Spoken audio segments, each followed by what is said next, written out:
Member for Bateman. My question is to the Premier. Premier, I refer to the outstanding work of Lottery West in supporting the West Australian community, including groups and organisations in my electorate. And I ask, can the Premier update the House on how the Lottery West COVID-19 Relief Fund has supported those West Australians who have faced hardship during the pandemic, as well as those community groups and organisations who have been impacted by COVID-19 health restrictions? Premier. Madam Speaker, can I thank the member for Bateman for the question and acknowledge Lottery West has done a terrific job over the course of the last 18 months.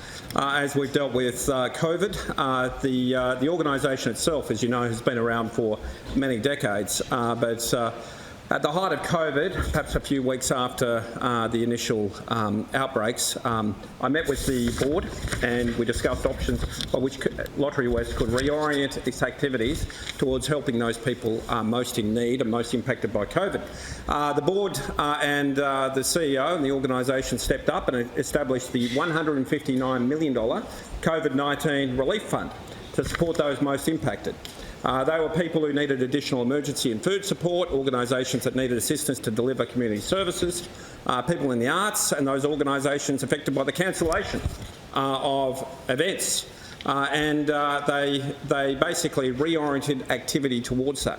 So far, Lottery West has provided $128 million in grants towards supporting the vulnerable, supporting longer-term recovery and building stronger communities, particularly amongst disadvantaged groups. About a third of the funding has gone towards the arts and culture sector, who are dramatically impacted by COVID-19. A lot of that's gone towards covering costs or lost income as a result of cancelled events. Organisations that have received the benefits of some of these grants include Lifeline, the Hospital Disability Network, a range of arts and culture organisations, financial counselling, and the list goes on, Madam Speaker.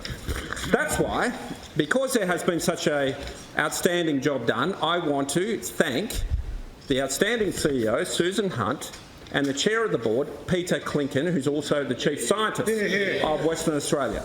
Dedicated people who are committed to the job that they do, supporting the community of Western Australia, particularly over the course of the last 18 months. I just want to say this. I answer many questions from the upper house. There is an unrelenting attack by the Honourable Peter Collier on Lottery West. Unrelenting. One after another. Questions impugning the integrity of the CEO and the board of Lottery West. It's bordering on hounding and harassment of Lottery West is going on by Mr Collier, and it's got to stop. It is affecting the organisation, and he does this because Lottery West decided not to provide a grant to an organisation that he supports. Many organisations don't receive grants for various reasons.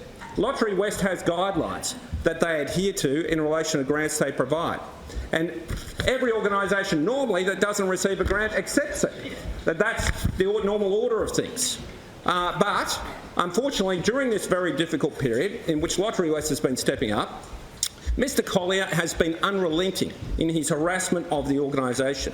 He told the Legislative Council on Thursday the 3rd of June, quote, the final thing where the member said that the bashing of Lottery West has to stop. Well, it's not going to stop. Sorry, it's not going to stop. End of quote. So in other words, he's saying he is bashing Lottery West and bullying the organisation. Now, I just want to say he might be unhappy with the grant decision made by the board and made by the organisation itself. But that is their role, to make those decisions. That's right. Lottery West does a great job supporting our community, in particular those in regional WA and those in need. The staff do a good job. They don't deserve this sort of conduct by senior Liberal Party members in this parliament.